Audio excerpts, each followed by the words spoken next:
चल चल तोरी दादी बोल मरले बाड़ू के हमरा के एकदम परेशान क के ध देले बाड़ू तू हैं। चला ए बार तहार पता लागी। हम ना जाइब। ना जाइब ना हम ना जाइब। काहे न जाइबी? हम ना जाइब। तोरा चले के पड़ी। तोर मुंह हल्का बाप जई ह और तू कौन गली के मुरई है रे? चल। अरे हम ना जाइब हो। चल। कहां लिया जाता ले? तोरा के लकड़ सुंघा बाबा कह लिया जतनी का हमके लकड़ी सुंघाइबे? सुंघावे के बता इतर सुंघा। अच्छा पवित्र नियर गम के खाती ना तब का अब तोरा के बबे इतर सुंघई ह आ पवित्र करी ह। चल। अरे हम ना जाइब रे। काहे न जेबी? चल। देख कितना किस्मत बढ़िया बाकी बाबा ये भेटा गोनी गोड़ लागत नहीं बाबा। खुश रहो आनंद रहो। बाबा बोला हम रौरा के मोए गांव में खोज घोलनी रौरा कहीं ना भेटनी आए हमरा कहू चिरागाना कल सकी बाबा अपन खरिहानावा और घूमे गोल है तनी जा देख लो। तोहरा पता नहीं के आजकल धान कटाता घर द्वार छोड़ के खरिहान गोरो तनी हम।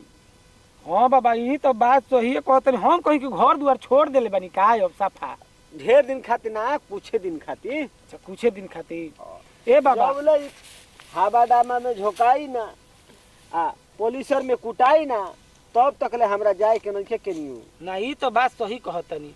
बोला कैसे आइल हो? ए बाबा अब हम का कही हम इतना परेशान हो गइल बानी ना हमरा कहले का हाथ नहीं खे रहले राहत नहीं खे। अरे भाई घबराहट कवना बात के बा बतइबो तबे न समझ में आई। ए बाबा देखी ना हमारा मेहरुआ के कुछ हो गइल बा आ हमारा को ऐसे खाली घूर घूर तिकबतिया आ नतिया बतिया कुल गाय देतिया कबो झाड़ू उठावतिया मारे खाती तो कबो बेला ना तो कबो तावा। ठीक है कहत रहो पहले से बड़ा दोबारा गइल बड़ी आँख मुख धस के पूरा सुखा गइल बड़ी। ए हेने आवा हो से न लिया नहीं। हां हेने आवा तो बाबा के गोड़ और लाग हो लाग रे बाबा के गोड़ लाग। तू चलो पर समझदारी नहीं कर। खुश रह मुंह जन खोला। ए बाबा हमारा तो नहीं लागत कि रौरा के गोड़ लागत है गोड़ लगला से कि मरला से ए का करब जेकर हेल्थ सही ना रहे ना तबीयत खराब रहेला ओकर दिमाग काम ना करेला ना सही कहतनी बाबा तन की देख ली हमारे मौगी के। बैठ मार के भगबू का? अरे नहीं मार के ना भागो। मार के ना भगबू तो का करबू? रे मत चप्पला बा देखो तनी बाबा कोहरत ये जैसे बुझाता कि पूरा बिहार का लोड है करे पबा। अरे बिहार के ना हो तो घरवा के लोड ढोकबे न करी। हाँ तनी देखी हाथ तो है नहीं।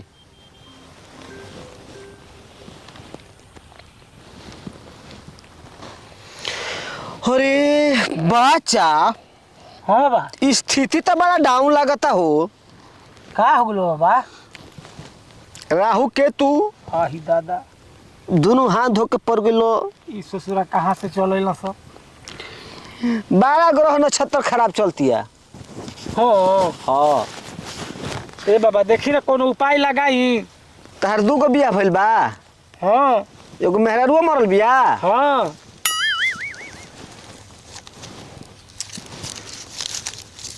सही बोलता सही कहतनी बाबा रौरा से झूठ बोलब ना ना रोज है यार डॉक्टर से कबो झूठ ना बोले के चाहिए तो रोग ना पकड़ाई। ना पकड़ाई तो जान तो जब तार मौगी मरल बिया ना हाँ ओकरे पहाड़ा चलते समय। हे हाँ उहे ना तारा के परेशान क के रखले बिया आ संगे संगे एहो बेचारी के परेशान कइले बिया। भर सके कर आँख सुखा गइल बा। एकरी माई के मारा बे बेरा का रे जिंदा पता हमारा तो झाड़ू झाड़ू मारबे पहली और गाड़ी देबे पहली मोला पर हम पीछा नहीं के छोड़े बाबू रे। हां का बोलो बा? सठिया गइलो ऊ त मरिया गइल बिया आ जवन जिंदा बिया वो करे के मुई बका। आही दादा ए बाबा हम तो बतिया भुलाइए गई नहीं हम अपना जाने वो करे के मारत रहनी हम। भूत जब मरी जाला तो फिर पजरे आई मुँहला के काम होइब उ त आत्मा ह हवा ह उ तारा बस में मुट्ठी में होई ई तो बात सही कहत नहीं बाबा, लेकिन हम जानी को करे देहिया पर बाटे तू करे के धइले रहनी हो ना जे जे लगे तले छोड़ के भाग जाई। हाँ तारा का लगता पता चली कि हमारी हो मौगी मर जाई। हाँ दूसर क्यों मौगी मुआल चाहता ना ना ना ना बाबा ना, हम तो चाहता नहीं कि ठीक हो जाओ। ए बाबा बोलो बच्चा। अब देखी ना कैसे तो करे लागल। हाँ तब मल तहार न दिन बा का हमार देन बा बाबा। अब खैला फैले बिना केहू के मुआ देबो तो कहाँ जाई, तहार हो तो तोहरे घर न रही। हम खैला खैला बिना कमुआ रहे, चापा कल पर गिर के मुआ रहे। चापा कल पर गिर के मुआ रहे तब का पानी भरत खुनी ढेर घाव लागू रहे। और हई खोपड़िया में लाग जाई तो मुई न जाई केहू। दवाई बीरो ना करौले होखबो घाव बन गेल होई। दवाई बीरो करौले रहनी, डॉक्टर जवाब दे दहलक। ना ना पैसा बचावले बड़ो। ए बाबा देखी कुछ हो करी, अब कैसे तो करतिया। ए छई बताबो एकर संग कैसे छोड़बू। एक संग ना छोड़म, आखिर कहाँ है ई गलती कइले बा तो गलती ही कइले बा तो एकरे पीछे काहे पड़ल बड़ू। एकरे पीछे बियाह को के ले आइल बा तो सब कोई सवत बना के पहिनावेले पहिनैले बा।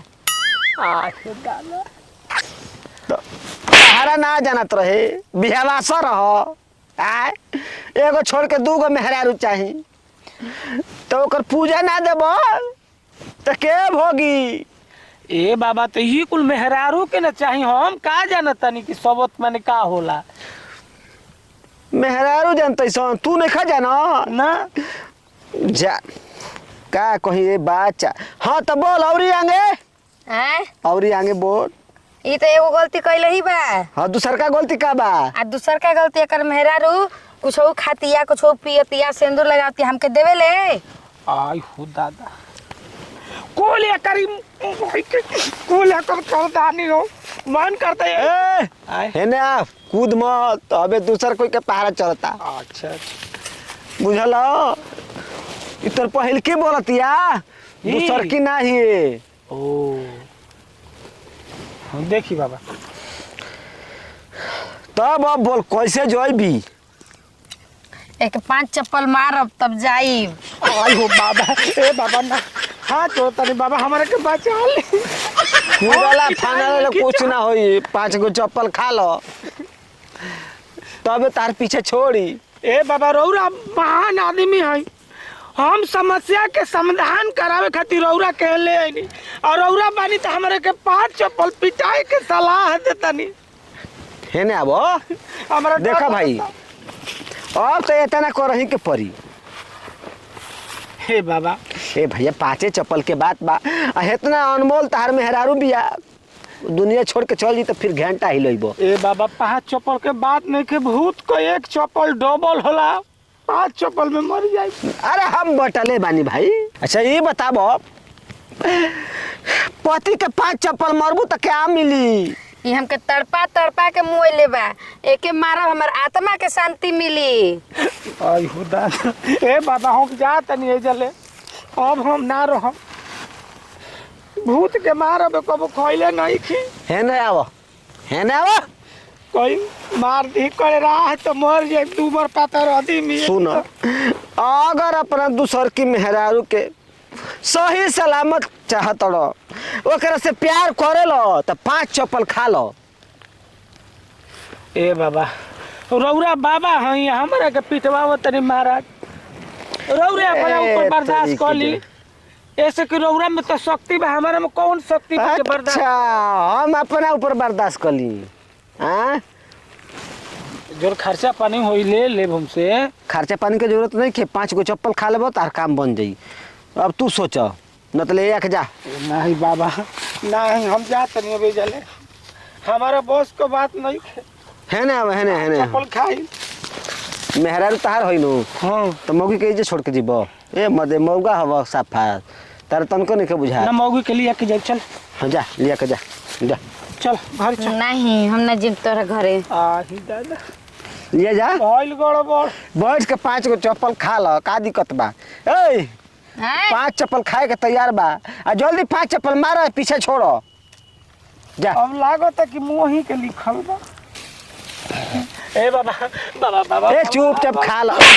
ओजी बाप बोल हमरा के तोर मेरा सिंदूर पहिनी त देबे कि ना? अबे बोल तोर मेरा नया साड़ी लिया त हमके देबे कि ना? नहीं देबे ना? ओ। बोल आज के बाद गलती करबे कि नहीं? ना करो रे दादा मत मार। अरे भाई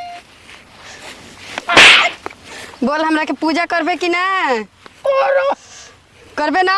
अरे मत मार मुझे मेरे दादा हम बोल तोर मेहरारू सवत बना के पहिनी कि ना? पहिरी पहिरी काले बनवा देब। अरे माई अरे सोना के सवत बनेबे ना? ए अब हो गइल 5 चप्पल बेसी हो गइल। अब चल तोर को कामना पूरा हो गेल ना। हां हां हां ए का भकुरिया गिरत ल मर दवा। चल जा बैठ। ए महाराज चुप रहे रौरा ओझा हो के इतना पिटवा ए मर्दे चक्कर आवे लागल। पहले झाड़ू बर्दाश्त कर जात रह, चप्पल में कौन दिक्कत बा हो? अरे बाप रे बाप ए महाराज आदमी में भूत में अंतर नहीं खे। बा भूत तो इतरा हवा हवाई हो सन। हवा हवा हम हवा के मार ना झेल सकेलो। तो काहे न अपन पर झेल लेनी है। हमरे मेहर है का के झेलनी? बोलो तो समस्या के समाधान तहार मेहर है, तहारा के मना के खियावेली, हैं सेज सजावेली, हम काहे के झेली? ये तो रौरा बाबा है। तो बाबा है तो एकर मतलब थोड़े बा कि अपन देह बर्बाद करवाई हम। मजा मरबा तू सजा पाई हम। तो कुछ और करी हम ए! को ठीक करी हम लिया के हट! जाई।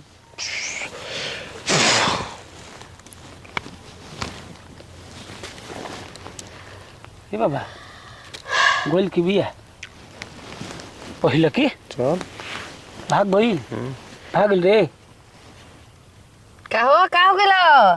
का हुल हो हां तोरी माई के साथ को और मोर माई के माई पास के सासे न बता- लगी। गतरे तोड़ डालू मैं हाथ गोड़ हमारे कहत रहू कि का भइल बा। टूट गइल कैसे? मारे मारा तारू चप्पल चप्पल दौड़ा के कहत रहू कैसे। आ यही का कहतनी जे हम आपके मार देब? तोरी बारी तू हमरे के पीटले बड़ी रे तारी दादी में तारे का दिन भर खाए के ना दे चलो घरे। तो हम ही बनाइला। आई हां रे ई तो बात सही कहत है। अब लिया के जा।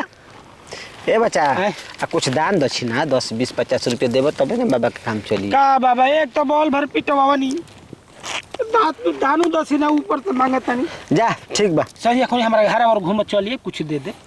ठीक है बा।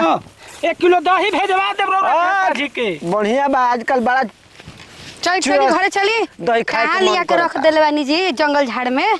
अरे पगली हैं तुम्हारा तरल ही तो तोरा जनत ना रहल के पीटो तारी गधा लिखा। भक्की का कहतनी जी? तोरी दादी मोरे मारो तारू जैसे बुझात के गधा के पीटो तारू घरे चल। चली चली। दहिया के मत भूलई हो। ना भुलाई बाबा ना भुलाई। ठीक है बा।